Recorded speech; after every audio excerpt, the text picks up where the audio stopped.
Broadcasting live. It's America's longest running talk show on computers. It's Computer America, bringing you the biggest names in technology with guest interviews, new products, and your emails. Listen live at computeramerica.com on any device around the world.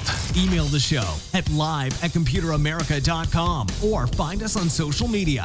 Be sure to check out our website for contests, giveaways, show notes, live video stream, podcasts, and more. You're listening to Computer America.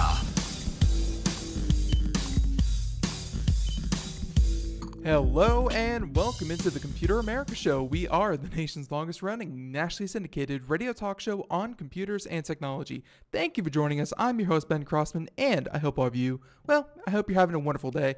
Better than we are here at the studio. And yeah, I'll just say that welcome into the program. I'm your host, Ben Crossman, and yeah, we have a great show planned for you today with a regular correspondent, and that is, of course, Popzara magazine. You can find them at popzara.com, and Nathan Evans. So this is going to be a lot of fun as we have a ton of topics and a number of them that are, you know, relatively, still big and we haven't really touched on. And that includes things like hashtag delete Facebook and so many others. But but before we get into that, a couple of things, including the social media contest brought to you by Logitech that can be found at computeramerica.com. And also be sure to check out the live video stream brought to you by OWC. So with that being said, why don't we go ahead and just bring on Nathan, and we'll get started with today's topics because, as usual, I don't think we're going to get to all of them. But once again, Popzara magazine, your collection of gaming, movies, politics, technology reviews, things like that, all in one convenient place. Nathan, how you doing?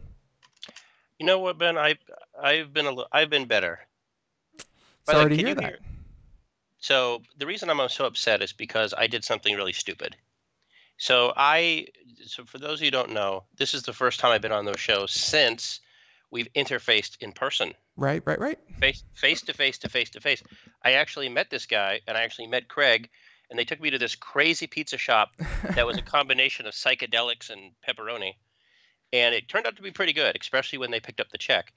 And we had a lot of fun. We had a talk. And I was so inspired by something Ben told me about cell phones that I did something silly. I went out and I switched sides, Ben. I gave up. I joined the rebellion. Really? Yep, I now have a cell phone. You now have a smartphone. I do have a smartphone. I actually have a phone that doesn't flip. You touch it, you fondle it. I actually now have an iPhone. There and you know, just real quick, I mean, if you want to walk us through the, you know, I will never camp to why don't we just go off the deep end and get an iPhone? Like, why an iPhone and not one of these other Android phones? Well, I will tell you exactly why. It's actually a good thing. So it's for those who don't know, today's Good Friday, correct? Yep. So there's a very religious connotation to what I'm going to tell you, sort of how I've come to Jesus with the iPhone. So, or should I say Jesus came to me? So part of it was the fact that during the trip, we've talked about this. I used a MiFi, or portable hotspot, to do my own podcast and to communicate. And I ended up having an iPod Touch. I ended up having the MiFi. I had a laptop. And I ended up using a friend's phone as a hotspot because the MiFi thing wouldn't work half the time. Mm-hmm. And I said to myself, why am I carrying around three things? So it turns out that I won't say it because I don't want to give them free advertising on your show. If you want the advertising, call Ben. Okay. Pay them. Let's just say it's a very inexpensive, no contract national chain that you probably shopped at many, many times, maybe even today. But anyway, so I got the phone. I had the iPhone SE. Now, for me, that's a big deal because it's the cheapest iPhone. I have to be cheap. I'm not getting the 7. I'm not getting the 8 or the X. So I got the iPhone SE. And part of the reason I did this, Ben, is because with the service I have, I can turn it into a hotspot, as I was talking to you about before the show started. By the way, have you been, did somebody drug your coffee? That's the funkiest music you've ever had on this show. I love funk. I mean, I love funk too. I was ready to get out. I almost danced, Ben. I almost danced. It's a personal preference, and funk, I feel like Computer America needs more of it. But not. That is true. It is good music. It was very good. Much better than the elevator porn music before. But but going back to it though, so now I have an iPhone. It's working pretty well. Although as expected, people are calling me when they shouldn't have. They're FaceTiming, Skyping. Even you, when you tried to call me for this program, you came in on like 5 different channels on it because I have so many apps connected. Mm. And so I need to learn airplane mode. But generally speaking, I'm happier with it because let me here's a little caveat why I did this. So I got my bill for my landline. Now, for those of you who don't know, I'm a VoIP guy. I'm a Vonage person. I've been a Vonage person for 13 years. And I like Vonage because it sits there. It doesn't harm me. There's no fanciness to it. It's cheap. It does its job, Mm-hmm. like an alarm clock. And my bills were getting steadily higher. When I first joined Vonage, my bill was about $15 a month with about $1 in taxes. They lowered the price of the service, but the taxes went through the roof. And a lot of it has to do with VoIP being overregulated through local sales tax, local phone tax. So my service ended up being about I paid $10 a month for the service. I ended up paying another $13 in taxes. It's ridiculous. So it turns out it's actually more affordable for me to have a cell phone right now than a landline. And that appeals to my cheapness. And that also appeals to my tech savviness because now I can do a lot more than I could before for about the same amount of money. So it evens out. And and that's the way of technology, because you mentioned voice over IP. We had, when things like Vonage and Magic Jack, things like that, they were regular guests here on the show when it first happened. And we were just trying to get the word out that, hey, there is now an alternative. And I think it's kind of come, I don't want to say full circle because it's a straight line. It's just an evolution that now, hey, even data is pretty darn cheap on carriers, and it's only going to get cheaper. So I guess now was your tipping point. By the way, I thank you for reminding me. That's actually how we met, through VoIP, because one of your guests, it turns out, was one of my mutual PR people. They put us together. It was Nelson. Yeah. Nelson. Yeah, and he worked for a company called Netphone or Net2Phone or something. I don't think they exist anymore. Yeah. But he was a nice guy, and he's the one who brought Computer America and Popzara together through the power of VoIP. See? Yeah, it seems like so long ago, but no, makes perfect sense. So you did your road trip. You came out with some kind of weird what do you call it? It was like a pilgrimage or like a spirit journey that you came out with an iPhone. That's If I was Amish, it'd be my Rumspringer. Right, but whichever way you get there. But now you are part of the smartphone, and hey, like I say that's kind of weird considering the timing and a lot of the stories that we're probably going to cover today. One of them being, of course, with Facebook. We've touched on it lately. We've tried to explain the relationship. This story just keeps getting worse for them, doesn't it? It absolutely does. But a lot of this, the data that they collect, and that's really at the heart of it, that people are upset about how much data, how it's being used, blah blah blah.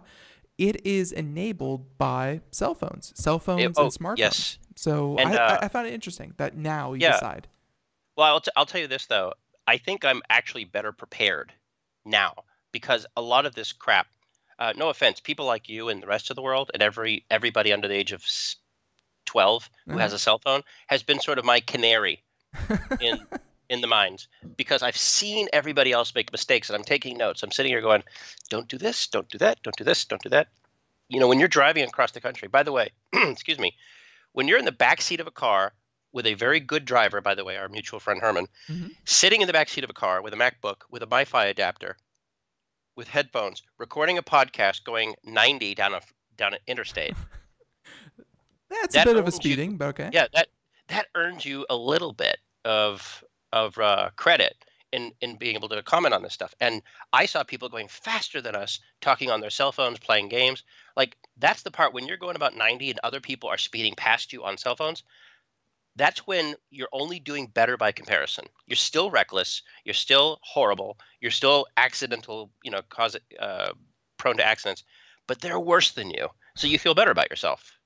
And that's, so it's pretty interesting.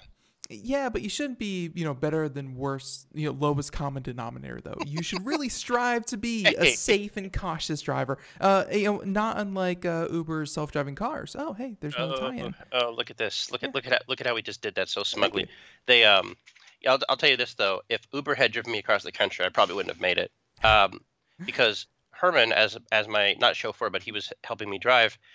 We were in Washington D.C. We were in parts of North Carolina. We were in Georgia. Every dumb you know what was jumping out of the forests, running across the street, especially in D.C. where it's so populated with travelers with backpacks and Birkenstocks.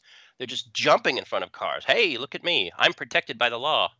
No, you're not. You're protected by the law, but you're not protected from physics. Yeah, yeah, a couple broken bones. You may, kind of have a legal case, but a physical case, not so much. But no, actually, why don't we get started with the whole Uber thing? Because Yeah. unfortunately, before this, like a week before this happened, I remember reporting on Uber, and I kind of did like a self-driving car technology roundup where I kind of went through company by company, their latest news, where are they all at in development.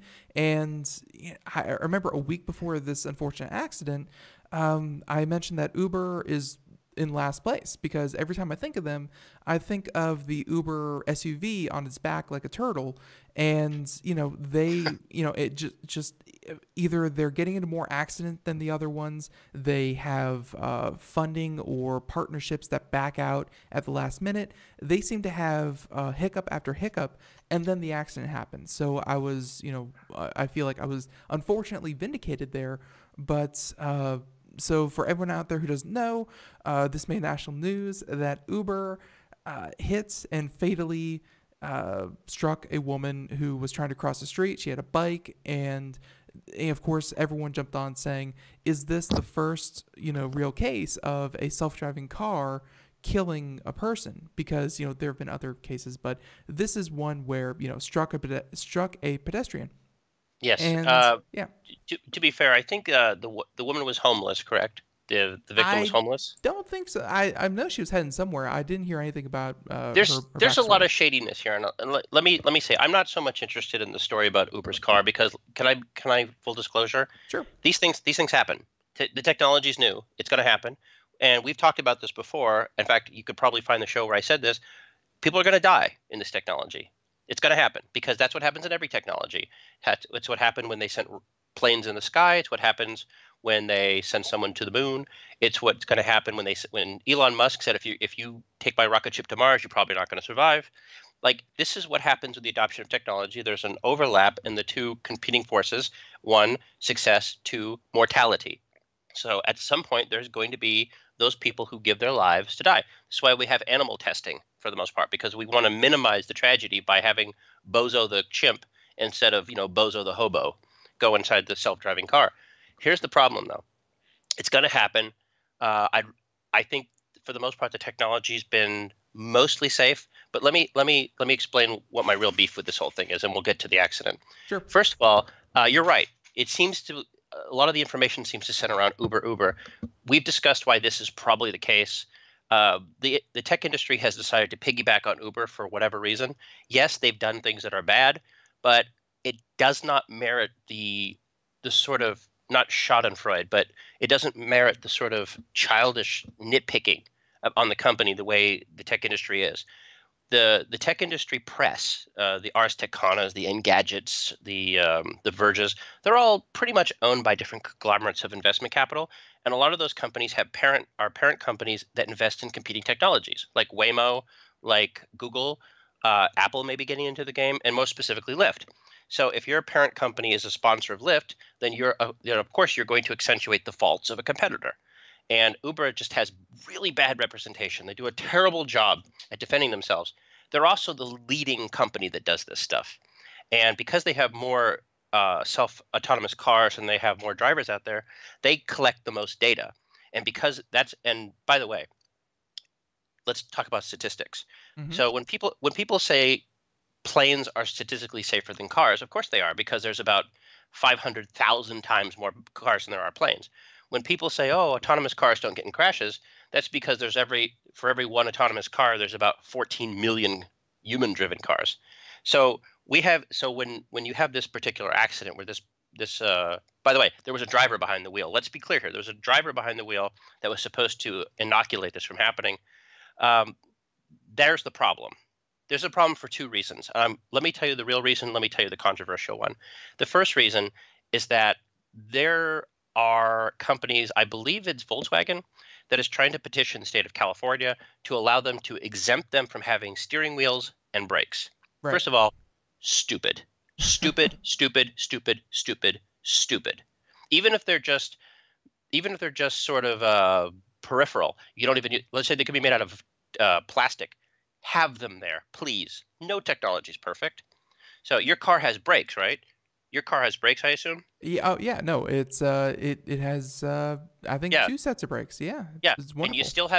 still have an emergency brake, right? Hmm. So why is it called an emergency brake? Because of emergencies and hills. By the way, I thought it was for actually, drifting. I use it for drifting. I don't know what everyone else uses theirs for, but you guys get so those. Yeah. Go ahead. oh, someone said that the Grand Tour is being canceled. Hmm. But anyway, moving forward, so the driver behind the car should not have been behind the car, and let me explain why. Now, a lot of people, I'm not going to get into the muck. The person was a transgender person, and the only reason I bring that up is because the person before they transitioned from a man to a woman was a convicted felon with road rage incidents. This person, by the rules of Uber, should not have been driving, should not have been behind this wheel. Should not. Now, I'm not trying to put any necessarily blame on this person, but this is the sort of statistics that gets hidden when we talk about self-driving cars. Oh, we'll blame the driver. We'll blame this. I have a feeling had this person not been a transgender person, then Uber would solely be putting the blame. Oh, I don't understand how this person got behind the wheel. We can't do this. We can't do this. We can't do this. I believe that's the case. And I That's believe a that's big leap. no, That it because is. That's a huge no, leap. I have proof. I have proof. I'm not a Okay. conspiracy theorist.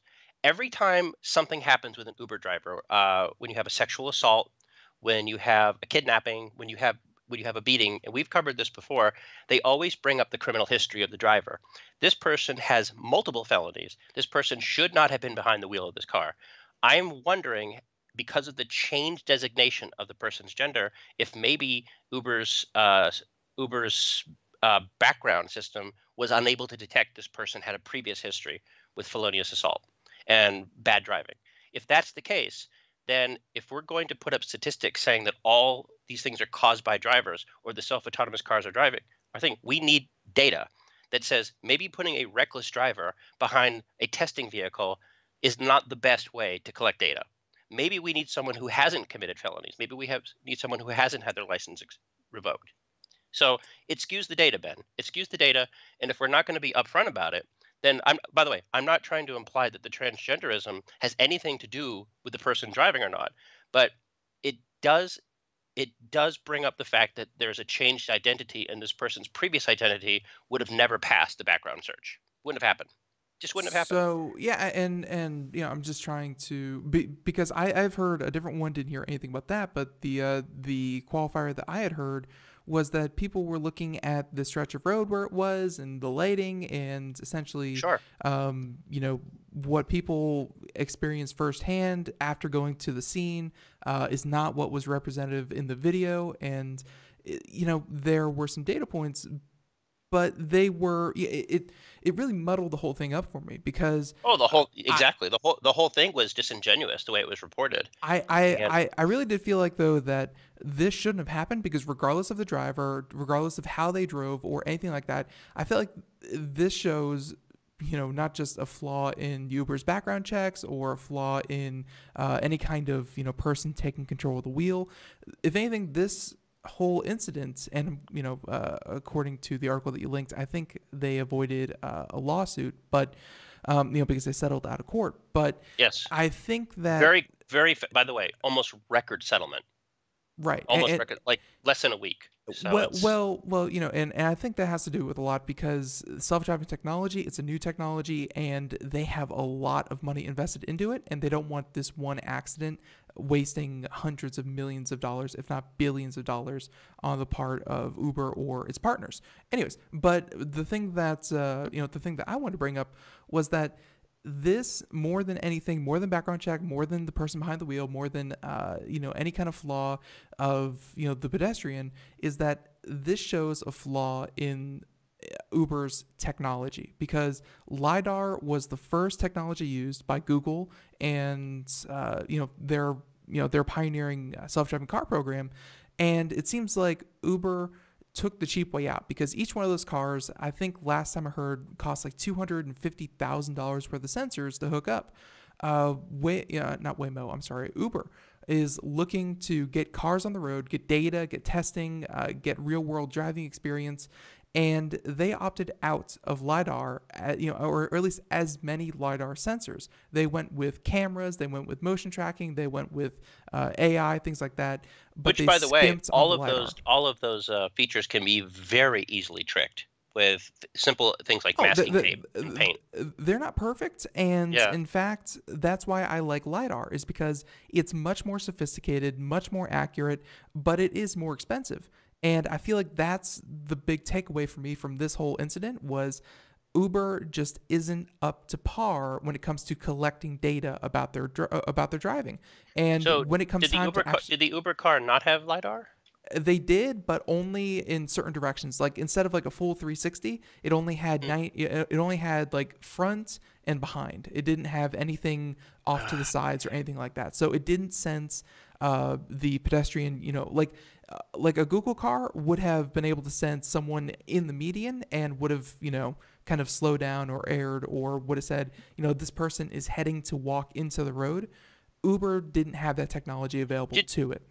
I have a question. So I'm not educated enough on the intricacies of all of the self-driving cars. I'm learning. I'm not either, but go ahead. And learning. So have you seen the movie Sully with Clint Eastwood Sully, and Tom Hanks? Tom Hanks, and there was a plane, but no, I haven't seen it, but yeah, I know.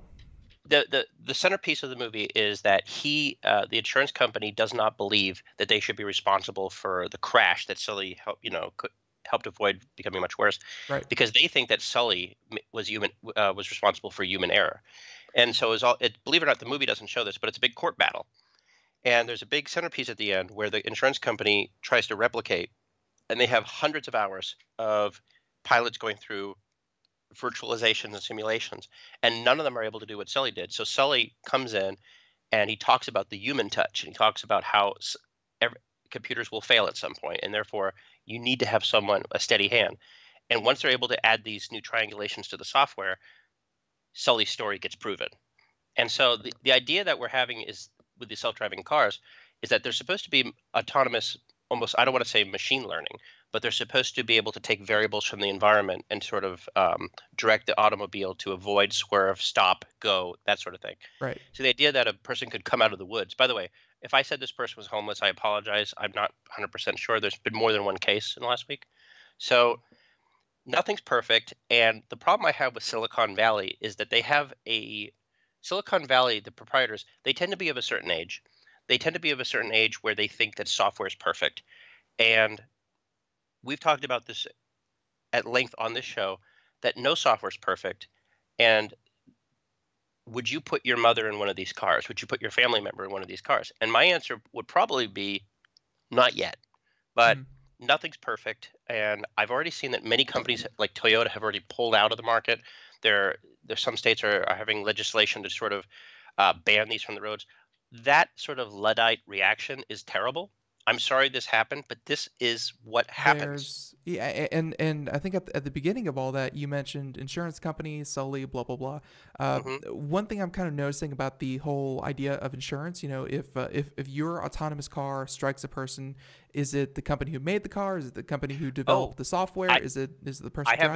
I have an example. So Sure. In Kansas, where I'm from, there's a very big case about a water slide, about a 10-year-old boy who went on the water slide. And he went down, look it up. He went down the water slide and he was decapitated. And this is unprecedented. I've never seen this happen. The person responsible for the water slide was arrested and charged with manslaughter.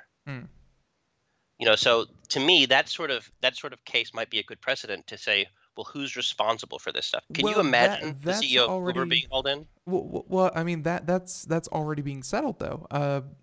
Pretty much any company out there who's putting out self-driving cars, to kind of head off that argument that people seem to be having, they all take it into their own hands. It's it's Tesla is taking it. If they can prove that their software malfunctioned, they will pay all of the insurance money. I'm not talking insurance money. I'm talking this guy was arrested. He was booked. He was brought into prison in handcuffs. Yeah, no, no, Yeah. but I mean, like there's a difference between like negligence, which he was probably, I can't speak to that, but there's negligence, and then there's just kind of who's going to pay the bills and things like that. I think self-driving cars have a ways to go. What happened with Uber was unfortunate. I think you're absolutely right. It's one incident. And I'm sure if you took the data of, that day's car accidents in the entire country, human-driven cars probably to the nth degree cause much more damage, destruction, Yes. chaos. But this shouldn't happen so early. Like, I feel like this is still the beta, this is still the testing, and it shouldn't happen so early. I'll be honest with you. I'm surprised this is the first. Like, again, I want to be clear here. I'm not a conspiracy guy. I only bring up the transgender reason for a data point is the fact that the data itself becomes damaged when you no longer have clean data. I'm not going to hire a drunk driver to test my self-autonomous car. I'm not going to hire a bad character to test my thing. I don't want them to be a representative sample. I want clean data. I want data points that can be reproduced. However, in the case of Tesla, and I don't want to bring up Tesla too much because why pile on when the bad news is coming? But in the case of Tesla, there was someone else died in a Tesla car last week as well. Did you see this? Last week, Yes. I did not hear about that. Yes, Tesla driver died and they're saying that the self-driving portion may have veered his car into the side of the road. They're saying that he had reported that his what do you call it with Tesla when it takes over the driving for you? Autopilot. Autopilot. The autopilot was veering, and now the family thinks the Tesla might be responsible. I bring this up for the exact same reason. We've talked about this again before, where Tesla was requiring drivers who own their car to sign NDAs saying that they will not report damage, or they will not report accidents to their insurance company or to the state that they happened in, which, by the way, is totally illegal. So in order to get your Tesla car fixed, you have to sign away your rights to tell the story. Tesla was artificially degrading their accident record by enabling NDAs, which are non-disclosure agreements. So if you got into a Tesla car and your car exploded and you walked away with it like Arnold Schwarzenegger from a flame, then you're not allowed to tell anybody about it. And that data doesn't get registered with the state. So therefore, we can't calculate the safety value of Tesla. That doesn't sound because you are signing away your right to legal repercussions, whatever. It's reporting. It's reporting. Accidents need to be reported to the state. And every state has a different regulating body. And the idea that a Tesla accident couldn't be reported in the same way. By the way, there is precedent for this. There is precedent. Most states also have what they call diversionary programs for non-fatal, certain types of moving violations. For example, hopefully you've never sped, you've never drove drunk. But let's say you're speeding and you get caught by a police officer and he says, okay, you've been speeding, you have to pay a $120 ticket. Mm-hmm. Most municipalities will allow you to go in and pay double the amount in the ticket. So you pay $240 plus court costs.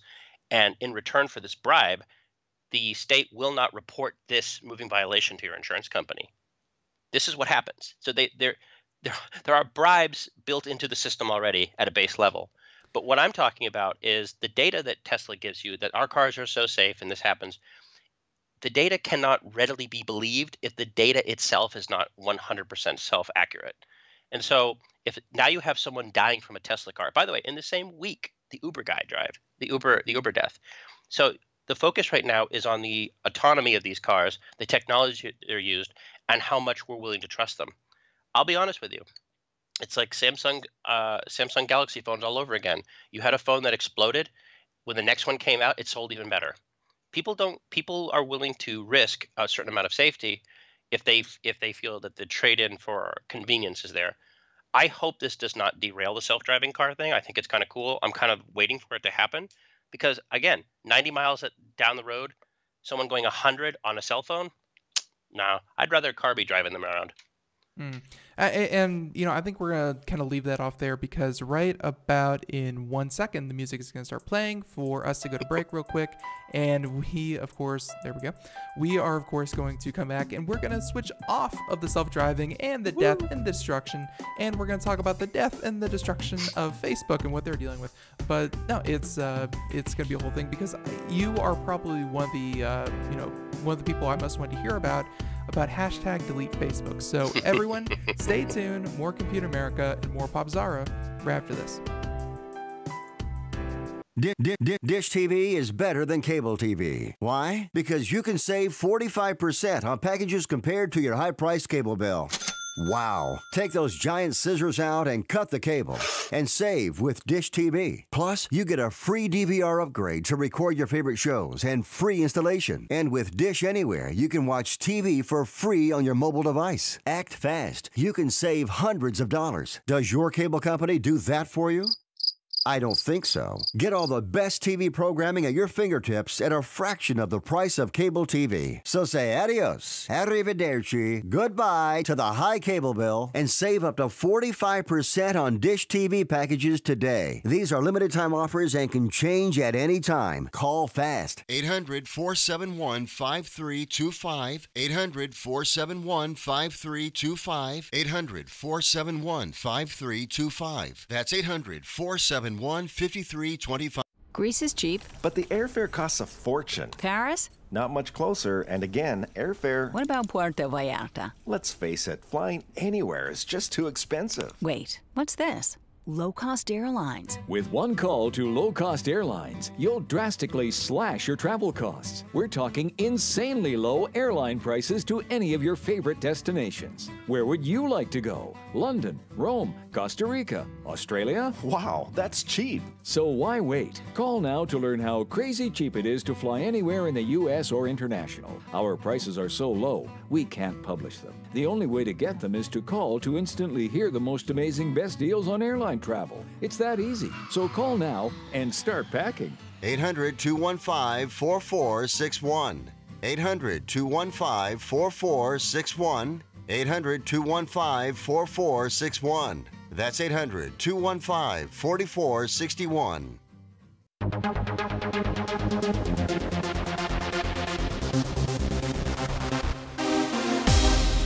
And welcome back to the Computer America Show. It is 32 minutes past the hour, and yeah, we are talking with Nathan Evans, Popzara, and yep, just getting off of all things self-driving cars, and yeah, we're gonna I think you said this. I can't agree more that it's a technology that is fast on its way, and yeah, it's hopefully only going to improve. So there's that. All right. So, but I wanted to get back and kick it back into talking about Facebook because, for this entire week, and folks, if you listen to the Computer America Show on the regular, we apologize. This week has just been atrocious with glitches behind the scenes, and thank you for tuning in today. Hey, at least nobody died. They almost did, trust me. But and yes, that was a threat. But with that being said, I will say that we haven't kind of gotten our teeth into what happened with Facebook, Cambridge Analytica, what happened with everyone's reaction to the idea of, kind of what Facebook is going through. And I'm kind of surprised that Facebook is the, one kind of facing the brunt of this backlash. So I kind of wanted your take on this, Nathan, because I'm sure you have been watching this with the utmost interest. Talk about hashtag delete Facebook and just, Sure. kind of what is happening here. Well, so I'm not the biggest fan of Facebook. And so if we're going to talk about Facebook, we got to talk about three things. We have to talk about what Facebook was before, what Facebook is now, what Facebook says they're going to be. So I am on Facebook, Ben. I think you are too. Mm-hmm. But I don't use Facebook. I don't like Facebook. I don't use Facebook for the same reason I don't take heroin. Because you'd enjoy it too much. Folks, I don't didn't do enjoy it heroin. too much. I would just lose myself, and I was like, wow, where was this all my life?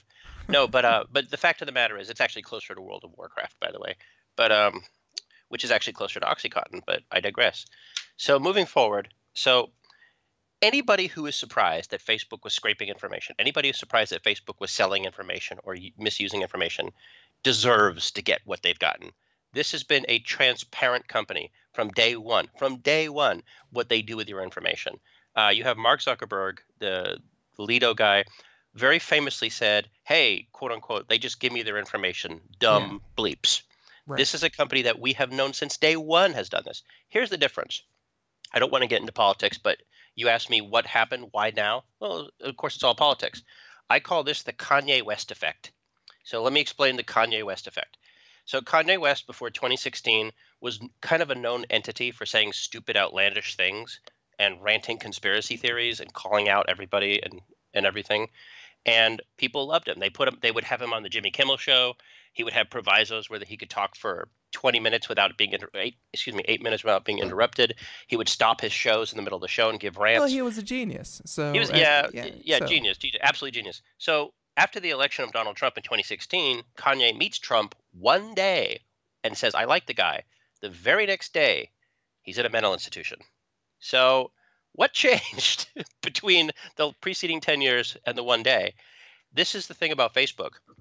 Now, this is where Facebook is today. So we're all talking about a company called Cambridge Analytica, which of course purports to have scraped data from easily accessible data pools from Facebook.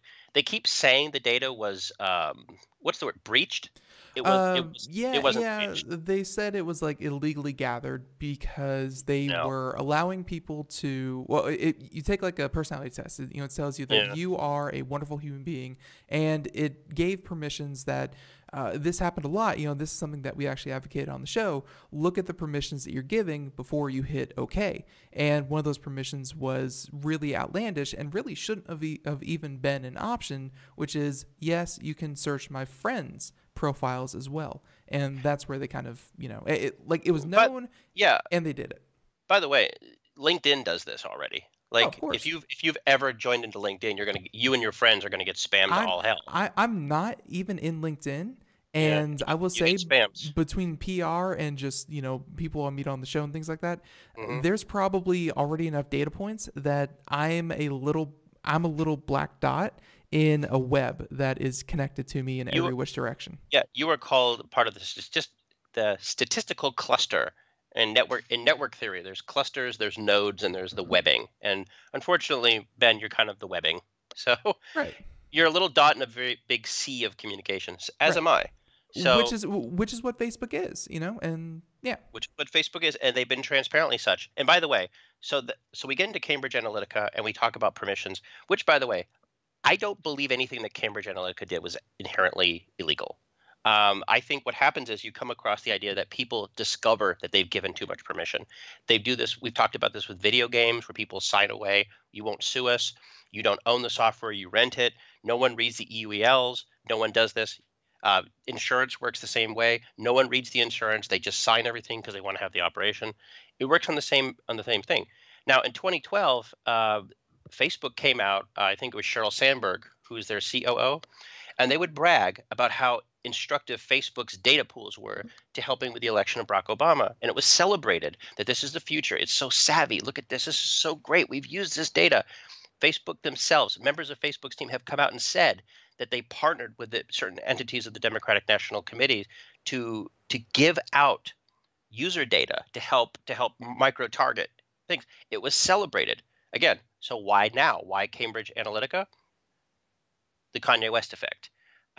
Hillary Clinton has talked about Cambridge Analytica. She's been on the front of this, by the way. No one listened to her. I can't believe I'm supporting Hillary. But no one's listened to her when she talked about this company a year ago, and people sort of poo-pooed it. So the question is, why now? Why is it so controversial now?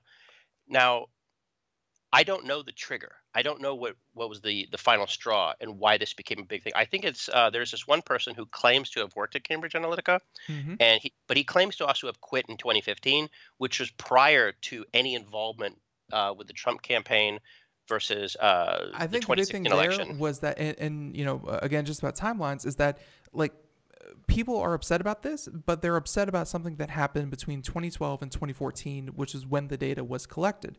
That's when the permissions were, going bonkers. Developers were allowed to set any permissions they wanted. They didn't have to justify anything.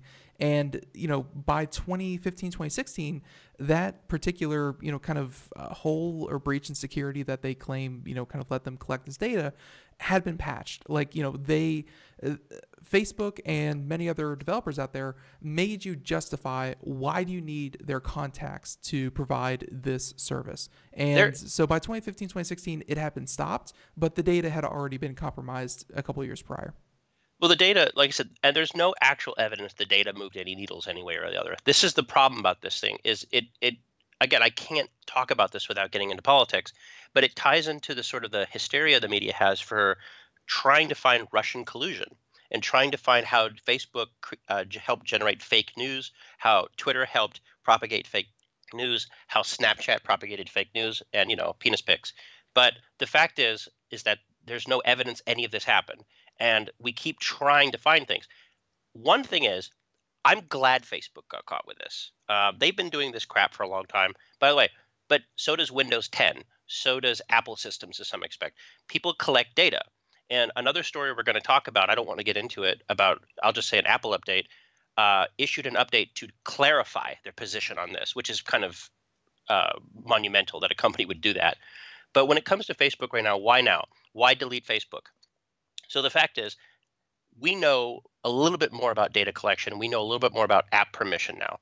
It also came out this week that a huge portion of Android users, up to a certain point, where the Facebook app on your Android phone was siphoning off information. I've noticed this too, by the way. And it wasn't one of those opt-in. It was one of those opt-out. Like, we're going to do this. Can we do this? Can we upload your contact list and then get them to join? Sure. I actually remember reporting on that a couple of years ago, and it was when the Facebook Messenger app was taking like 50% of the battery. It was ruining people's phones. Siphoning. And it was siphoning data as much as it could. So yes, it was. Yeah. And by the way, apparently this was not an issue on iOS, just to be clear. And that's not an anti-Google slant. Google has problems with permissions because the entirety of what Google does, there's some shared livelihood with Facebook in that Google and Facebook both thrive on collecting data about you.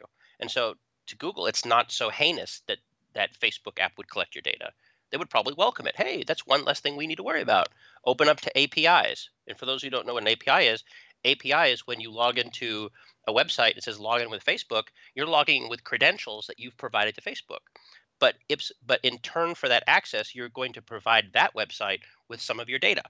And that's where a lot of this problem comes from. That's where Cambridge Analytica and all this other comes from, is that too much data was being shared. So they say. Again, Ben, I don't believe that what Cambridge Analytica did was necessarily illegal. I do think it was maybe unethical. But I also think what Facebook would allow is unethical. And so I'm really glad to see they're getting a public thrashing. But boy, after that, it keeps coming. This is the problem. If that was all there was, they could survive this. So here's my problem with this whole thing. Delete Facebook, sure. If you are just now realizing the consequences of being on Facebook, that is your prerogative. Now that you know what you're getting into, sure, delete it. You're right from the very beginning. This is what they do. They collect data. I think that when they first started in 2008, 2007, whenever it was, the idea of collecting data wasn't that big a deal. You couldn't, like if you had hundreds of millions of points of data for people, that didn't really tell you anything because we couldn't process that much data. Now we have billions of users and then tens or hundreds of billions of data points.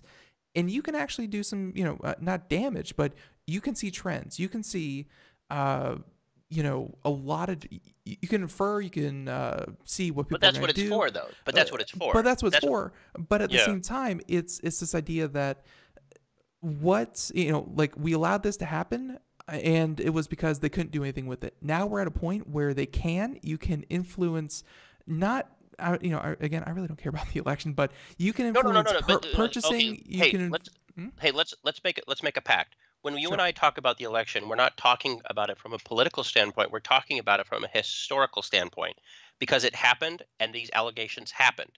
And it doesn't matter who you voted for or who you voted against. It matters that these stories are being brought up in context with the election, like fake news or Cambridge Analytics or whatever. So again, when we talk about the election, let's just talk about it as sort of a time period. Right. And I mean, but like all this, and then also even going forward, it shows that all this data and that we now can infer things from it.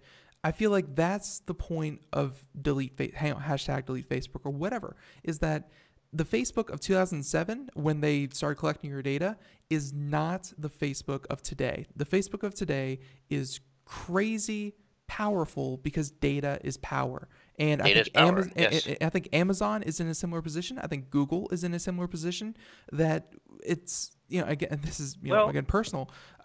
It's time to reevaluate. Of course. Should we be okay with this? And I think that's what Delete Facebook is people reassessing that for themselves. I agree, but it's also sort of lopsided, because Facebook's not the only one doing this. They're all doing it. I know. Facebook, Twitter, they're all Uber apps, everything. Yeah, they're all doing it worse. Facebook at least is being somewhat transparent about it. Now, and I will give Facebook a little bit of credit. I will give Facebook a little credit. Out of all the social media, they have been the least crazy. Now, I think Twitter's done. I think they've gone so far off the deep end. I would actually applaud them going away. They serve no purpose other than to rile the population. They are in the middle of experimenting with this giant social paranoia experiment where that Twitter thinks they have the user base to sort of change the way we talk and think and act, and I don't particularly appreciate that. I think that they're horrendous trolls. I wouldn't mind to see them go. But when it comes to Facebook, they've been much more transparent about this. And I think part of it is because they make money and Twitter does not. And for example, when Facebook was caught deleting conservative news sites, they admitted it. And they actually invited those media companies to come in and talk with them. It might have been just a PR stunt, but at least they did it. At least they did it. And whether or not most people at Facebook feel a certain way politically or not, at least they made some outreach into that area. At least they made some ideas. And they don't out and out ban people the way other social media does. They're not like OkCupid. Oh, you did a Nazi salute, you don't deserve love. Or Twitter. Oh, you can't use this word. Facebook's been pretty transparent about this stuff, and I actually think that's part of the reason for the backlash is because they're not totally in to the censorship brigade that the rest of the social media is. Now, a month ago, was it a month ago or 2 months ago? I told you that there's going to be a reckoning. I said this on this show just a couple weeks ago, that not all these social medias are going to survive, and a big one's going to go away. I told you this, and I assumed it was going to be Twitter. Mm-hmm. I don't think it's going to be Facebook, but you can see that we're moving in that direction where not everyone's going to be happy with the permissions that are being given to these companies. But I have no love for Elon Musk. I think he's a charlatan. So when he comes out and he deletes Facebook for Tesla and whatever, he didn't delete his Instagram. Instagram is Facebook too. Yeah. So that's what I'm trying to say is that you have to be consistent in your moral outrage, and you really have to do this. If you're going to quit this stuff, you got to quit it.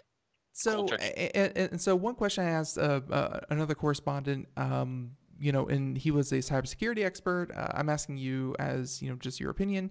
Do you think Facebook was naive? Because, I'm looking for some kind of personal responsibility from Facebook. No, I even asked you about the part. Do you think Facebook was naive to assume that Cambridge Analytica, because they did say you did not have permission and shouldn't have had permission to collect this data, delete that?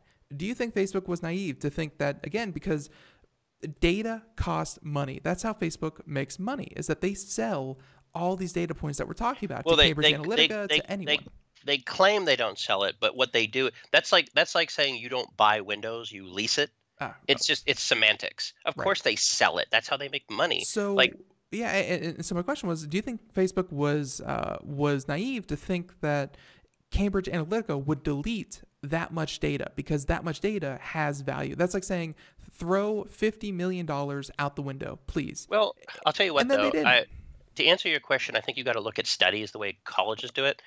When you do studies in colleges, which by the way is how Facebook allowed this company to do this under the guise of academia, is the idea that you are allowed to interpret certain data. For example, the single largest data collection in the history of man before Facebook was the U.S. government. They did a census. Every 10 years, they would do a census. And even now we're embroiled in some imbroglio where certain questions are now controversial. But that's data point. That's what the government uses to help determine policy. But they're fighting over questions like, are you a legal citizen or not?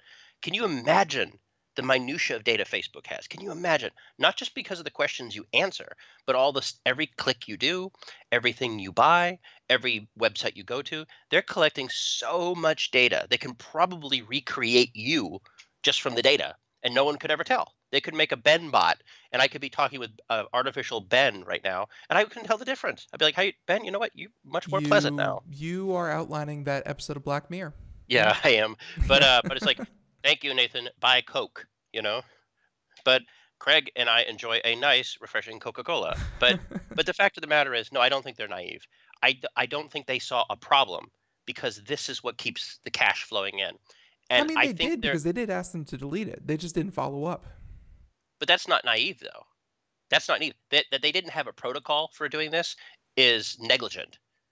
Now, if they Okay. were naive, they would thought, oh, we'll just believe everybody to do this. The question is, how many other studies have been infiltrated? How many other things that we don't know about? Again, go look it up. I don't have the facts on me right this second, but it's very clear that during the 2012 election, when a very similar data siphoning experiment was happening, it was rewarded. It was applauded that we could use this new data to help determine the results of elections. 2012 is also the same year Facebook got caught, by the way, engaging in some sort of psychological testing, where they admitted that they would engineer people's news feeds to affect their mood.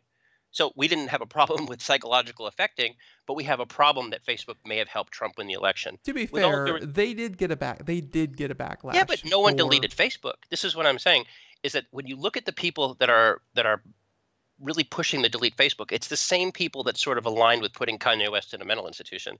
It's I'm not crying any crocodile tears that your shenanigans caught up to you. You need to read your UELs. Now, if Facebook says they weren't going to share your information and they did, that's a different conversation. But they've been entirely transparent that they're going to So- use and abuse your data. So here's the reason why I would be completely for anyone deleting Facebook. And it would be because Facebook collects a lot of data. And if you are just now realizing how much they have, and you can turn on the local news anytime and see one of these reporters saying, oh, we took our intern, she's 24, and we had her print out her entire Facebook archive, and it's 900 pages of information. I think that until this isn't again, it's not about politics, but until the rights of data, as soon as we have a digital bill of rights or something, that's just a phrase I heard, so I like it. It is good. Some way that says that your data is yours, and here are the rights as a person you have over your data and what people collect of you. I am completely for this movement, and it's not just Facebook. I think Twitter does the same, Uber, any app on your iPhone, all of them do it. And well, let me ask you a question. Change has to come. Go ahead. It's basic human psychology that we don't know what we hate until we're told what it is. And no, it's like anything else. It's like we don't, and I don't want to get into the minutiae of it, but there's significant research to show that human beings are very acceptable with things as long as they're not aware it's happening. It's sort of we love hamburgers. We don't want to see how the meat is made. And so when you talk about data being private, I have some news for you. None of your data is private. Your social security number is not even your information. Like if you go to the doctor's office and you get treatment and you give them your social security number, you give them your date of birth, your mother's maiden name, you give your private information that was issued by the government, your driver's license number, and you don't pay that bill, that data that you gave the doctors can be sold as a commodity To be fair, bill collectors. your social security number was never meant to be, it was never meant to be used as a personal identifier. It was a number that was unique to you, but there were no safeties to it. There were no passwords. No, exactly. At the fundamental level, even your most private of information is not secure. And what happens is that your personal information now becomes a commodity that could be sold. It's like the doctor wants to sell the information to a bill collector. So the bill collector buys the information in a bulk, by the way. You're basically just a data point on an Excel spreadsheet. And they can call the hell out of you and nag you until you pay the bill. And then if they don't get justice, they'll in turn sell your information to another company. So at the very apex of this, if your basic private information can be sold to the scummiest people, bill collectors on the planet, what hope is there to find out your food patterns and what pictures you set on Bahama? We are so far away from rights management. We are so far away from this that I don't know if this can be fixed and patched. And most importantly, just to bring it full circle, just like the self-driving cars are going to kill people, I actually think the vast majority of people not only don't know about this, they don't care. They don't care. They should, though. they've made the devil's bargain a long time ago for free apps, for free to play, for free access, free, free, free. They keep saying the word free, but they don't understand they've already paid the toll. The toll was unfettered access to everything about them. And in return, these quote unquote free companies will abuse that privilege by selling you crap that you didn't need to know. I'm going to give you an example. I have the app Uber Eats. Friend recommended Uber Eats because he wanted to get $5. So I put on Uber Eats and I'm looking at the local restaurants, and I look at this restaurant called like Grandpa's Steak Shack or something. Wow, this is a silly name. I'm looking at the store on the app. 5 minutes later, I get an email from Grubhub's. Are you still interested in Grandma's? The app knows that I was looking at it, takes the information, emails it. I never gave this app my email address. I never did. But this app emails me because I was looking at something. That's the devil's deal I made. And so, and I don't know if we can. I don't know if we can put the genie back in the bottle so easily. And by the way, I don't think the genie should be put in the bottle with this particular political climate because I don't trust anybody. They're fortunately, at least from my standpoint, they're working on it. Europe has a lot of data rules that they're trying to put into place that will affect us here in America. I will say that as far as data goes, like let me give you an example where it did work out, and that was they said that Gmail was reading your emails, looking for keywords, doing targeted advertising, blah, blah, blah. Gmail stopped that practice. They stopped that last year when they said, this wasn't making enough money and your data really wasn't worth your peace of mind. We're going to take out this feature and we're going to focus on other things. But Microsoft not only did not stop it, they expanded it. Microsoft just announced last week that they would allow more companies access to your email if they think there's any sort of danger. And again, but you and I haven't even touched on the revelations that came out in the last year or so about PRISM and about collusion between governments and private data. Because what happens is that one of the reasons why Microsoft, Facebook, Twitter, all this stuff over the last year and a half, well, one of the reasons, just be fair. I mean, we first reported on PRISM when the Xbox One launched, like whatever year that was, and I think that was like 3 or 4 years ago now. Yeah, it's been a while, so I forget my outrage. But the fact is that one of the reasons why it was so acceptable in the tech community is because they said, oh, we're going to use this to prevent. And yeah, there was some outrage, and there was some backtracking. But here's the thing: the fact is, it happened. It was allowed. And one of the reasons I've always contended that there's been so much collusion between the government and these tech companies is that there's a back channel. Again, this is not conspiracy. This is proven fact. There's been back channels that allowed government access to certain data sets and data pools that they claim they're using for policing and anti-terrorism, which may be so. But but there has also been cases of governments abusing that information for political ends.